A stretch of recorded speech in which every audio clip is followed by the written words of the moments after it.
Simon, do not disturb. Okay, we are about to go live, and we are going to go here on Facebook and go live on Facebook, and then over here we are going to go live on YouTube. Cool. Hello, everyone. Let's give it another minute or so until we get some people maybe coming over here to join us to the live stream. Today, it really is a miracle. I'm here with Eliyahu Yes. Kraus. He's an author, teacher, and a musician.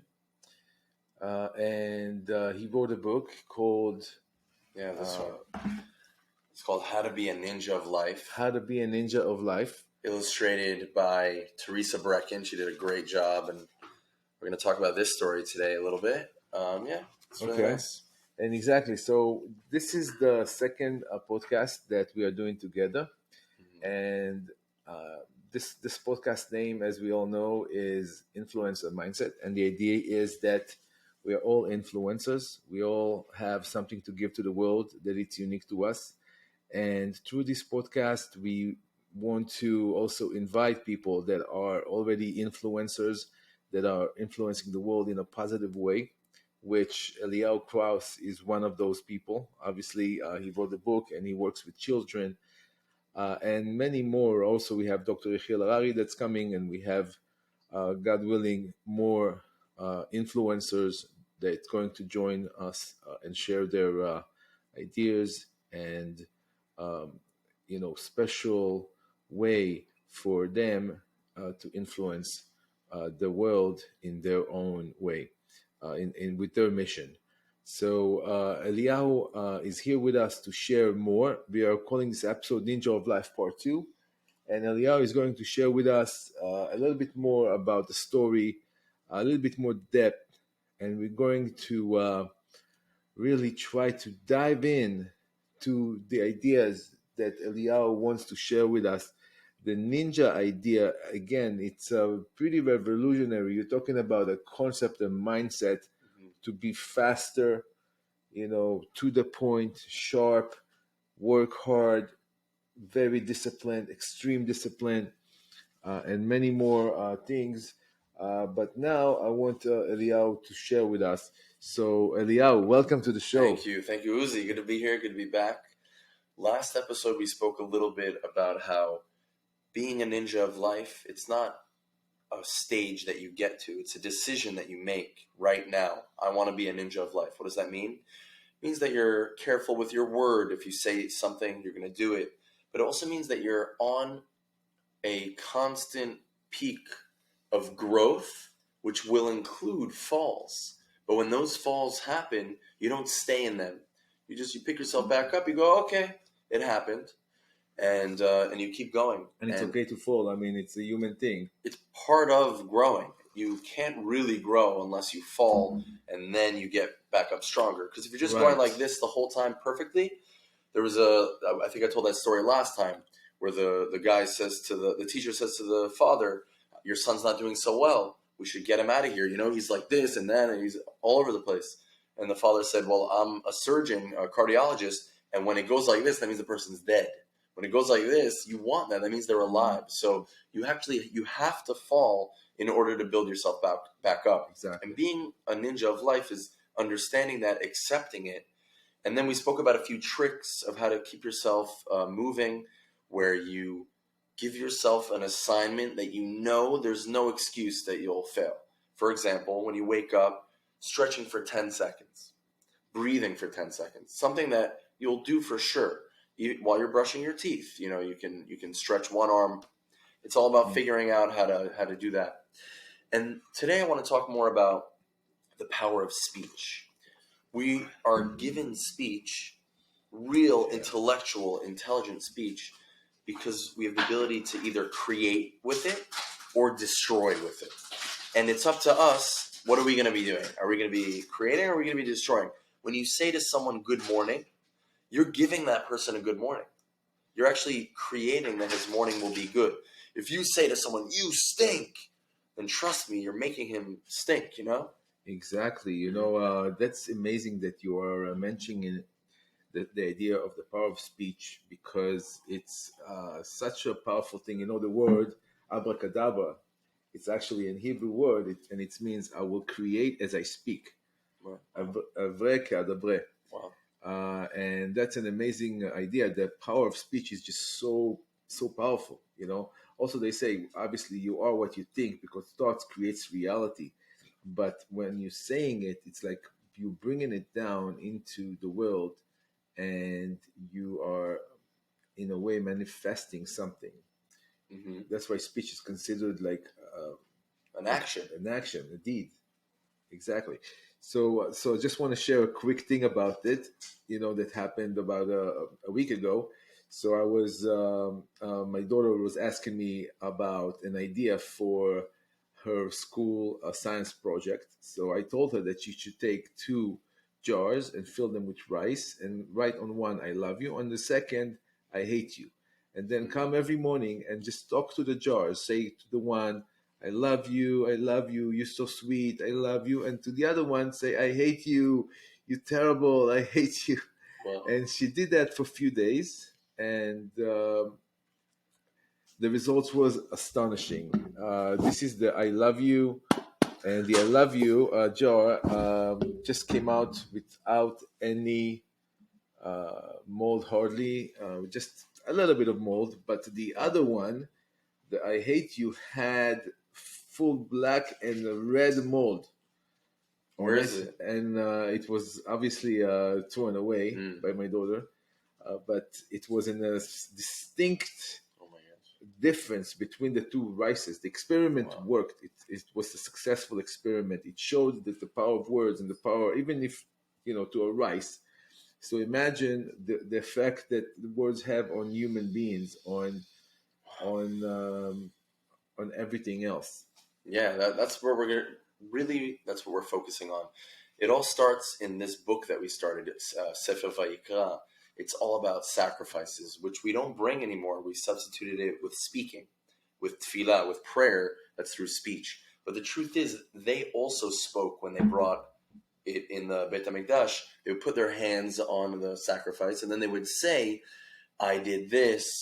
It was called vidui, which means confession, but it also means hodaya, thanking. So when you have an opportunity to confess over something, you're also thanking Hashem. You're doing vidui and hodaya, saying thank you that I have Hmm. this opportunity to now fall, rectify it, so you could come back up. Right. And what's very cool is that this week's Parshat Tzav, Rashi says Tzav means hurry up, let's go. Let's go. You got to do it now. Zrizut. You have to have alacrity. You have to enthusiasm. Get up and do it. Right. But how are they supposed to do it? They're commanded to get up and to have a fire always burning. Ish tukad al mizbeach lo tichbeh. How are you possibly going to always have that fire? That fire, how is it always going to burn? It's hard. Esh tamid. Ish tamid tukad al mizbeach. It's a constant fire, and you're tired sometimes. You're in the routine. How are you supposed to keep that fire? So what does Moshe say? He says, Tzav. Well, really, Hashem says to Moshe, Tzav, get up and with Zrizut and get them to use their speech to keep themselves motivated. That's how you keep the fire burning. By using your speech. For example, I got this. I can do it. It's going to be great. Positive affirmation. Exactly. Positive affirmation. And since speech is creating, that means when you say that, I can do it. This party's going to be great. Guess what? The party's going to be great. Oh, this party sucks. Then that's the way it's going to be. Right. Always. And we even, in this story, I'm not going to read the whole story, but I'll tell you about it. There's this boy, Daiki, and he needs to train for competition. And he's breathing and he's doing visualization exercises, seeing Hmm. himself overcoming certain obstacles to overcome it. But then what happens? His sister and his father are playing a game and it's distracting him. And he's like, guys, can you keep it down? And the father says, actually, since you're only one person, it's not fair to make all of us have to be quiet. Why don't you go find another place? And he could have said, oh man, I hate them, and this is going to be terrible. You know what he says instead? He goes, it's kind of hot and loud in here anyway. Let me go outside, train outside. There's a lot of a better breeze, and it's cooler, and I'll be able to focus better. He says those words, and that's exactly what makes his reality. His attitude by speech. And that is the biggest secret of how to keep yourself motivated in life, how to be Right. successful really, and how to be a ninja of Wow. life is about saying things, knowing those things that will then trigger something in your brain that will then create the reality the way that is most beneficial for you. Right. You can literally think about something that you want, and you want to see yourself as the way you define yourself, and just tell yourself that. Like if you want to, for example, be a martial art artist, or Mm-hmm. you know or an influencer. So you need to tell yourself, I am the absolute best influencer, and I'm going to influence the world in the best possible way. And if you tell yourself that every day, if you tell yourself that you're a successful businessman, or successful influencer, or successful in whatever that you do, you will be that. You will be that, because you are really what you think, and your thought creates the reality Mm-hmm. that you are creating for yourself. But the thing is, then there is plenty of secrets to it, since there is a constant battle that is happening within us. Mm-hmm. Who is going to literally take over our body, a mind, a spirit, which is our spiritual clothing, our garments of the Mm-hmm. soul, which is our thought, speech, and action.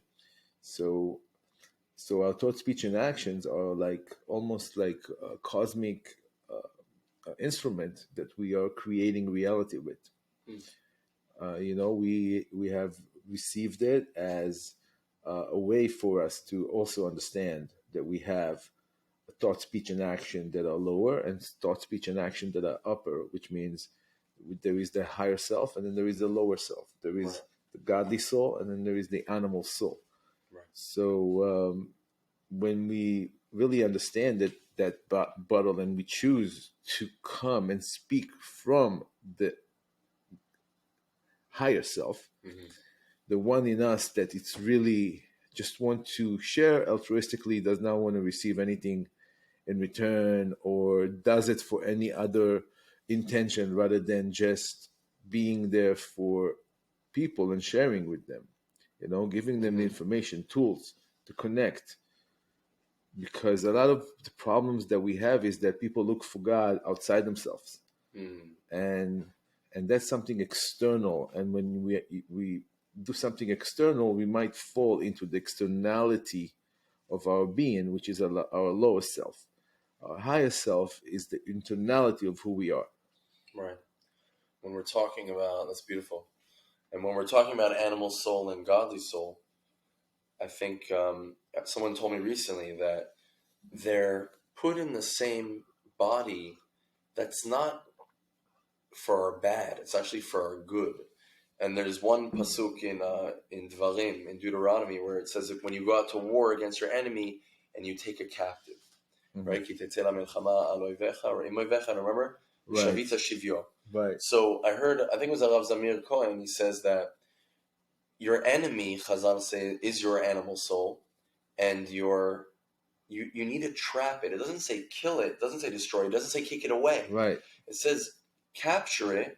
Vishavita shivyo. Shivyo also comes from the word Exactly. tshuva.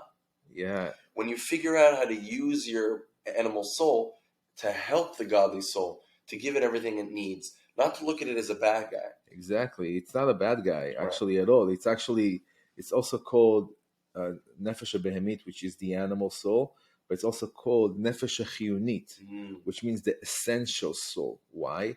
Because when we are able to include it in our godliness, which is our desire to receive in order to share, not to receive for the self alone, when we can turn that desire to receive for the self alone, Mm. working and included in the desire to receive in order to share, and then we become a sharing human being, which is forces of the light, forces of the creator. Because it's all really comes down to acting like your acting like the creator. The creator is just unbelievable unconditional love that he gives to all created beings at all time, and unbelievable divine intervention and divine protection And there is so many benefits when a human being is really connecting to God through his thought, speech, and action, through his garments of his animal soul and his godly soul.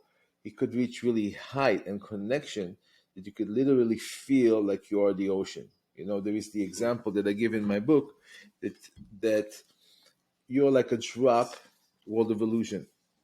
You're like a drop that falls into the ocean. And what happened to that drop? It becomes the ocean. But the drop is pretty much the whole ocean. Is in a drop is what we are. Human beings are just the whole entire universe is a human being. And that's a very powerful force of nature, you know, and we as long as we understand the oneness of creation, we can achieve anything. Humanity has reached a level that has never been even thought possible before. AI is literally taking over. Humans really have to up their game in many different ways. Like Many what? different ways, because everybody become dispensable. AI is literally taking over the world. Many jobs, many skills will not be even needed anymore. How are we going to compete with that then? How are you going to compete with that? So we reach the world is changing and the world is becoming more what is your uniqueness? What is your godly mission? Which means the reason why you were created, which has to do with things that you love and you are good at. Right. And then finding that mission and then living that mission and doing good in the world and influencing the world from your godly essence, Wow. you know, and have only the intention of the benefit of whoever is watching, whoever is into, you know, engaging with the content to really receive the benefits that this content has on their godly soul and help them win the war. Everybody loses at times, but when you lose, you don't really even like the example that you gave, Eliyahu, Which one? Im tetzeh lemilchama al Oh, right. oivecha, which means that it's also it doesn't say you have to fight the war. There is no war to fight, but when you come out to the war, shavita shavia, which means you can capture your animal soul and make that animal soul work for the godly soul and do what the godly soul wants and needs to do. Right. You could also translate it as Vishavita Shivyo means, and you will trap your captive, meaning it will become your captive, but you will bring it back. It's all about bringing it back. That's a beautiful, beautiful analogy of really what's happening inside of us. Yeah, exactly. Thank you for sharing that, Someone brother. told me that, David Ben Yehuda, I don't know if you know him, he told me that. It's a beautiful, beautiful idea. And when we're talking about how to be a ninja of life, it's all connected. It all has to do with, number one, using your speech to get yourself have zrizut, to have alacrity, to have enthusiasm. Right. You have to have your own code words. Everyone knows what those are. Sometimes it doesn't work to use someone else's code words, and that's fine. For me, it's like, all right, this is going to be great. If I'm going somewhere, if I'm playing music in front of a bunch of people, it could be it's after a long day of work. I'm not necessarily in the mood, but I know that they're going to benefit more from me playing than I'll benefit if I don't play and I'll relax. I know that in my head, but there's always a separation between your brain and what you're really feeling. Not always, but a lot. That's why we put on tefillin, right? The tefillin are here and here to keep them united. But it's not very easy to have that going. So one of the things is to use your speech. This is going to be great. I'm going to do a great job. Like we said, also, this is very interesting.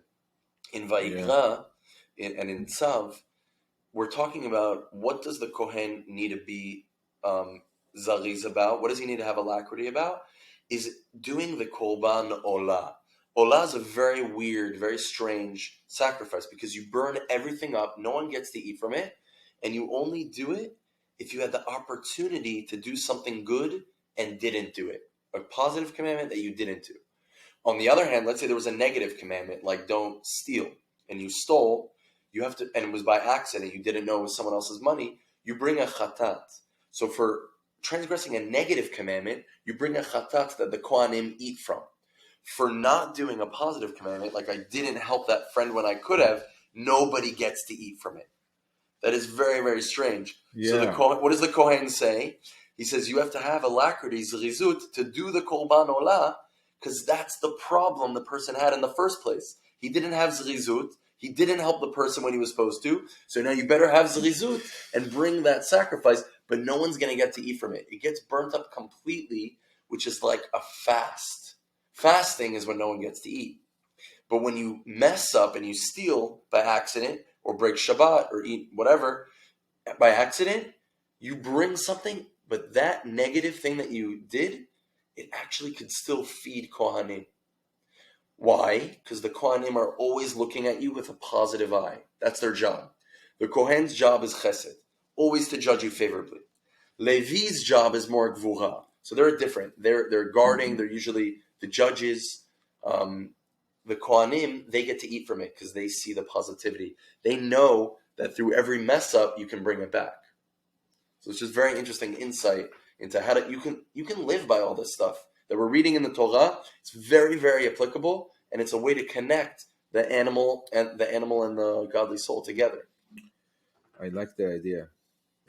I think that right now we're really wishing out an amazing time. I mean, next week is Passover, and it really is a very, very special, auspicious time where we really truly get to get out of Egypt. And Egypt represents all the barriers that we have, all the things that we know we need to work on and fix, all our addictions, all our, little setbacks and times that we are really not feeling that we are at our best. We can always do more. We can always, sleep less, eat less, work hard and get things done and accomplish more and do good in the world, so we can really flip the switch and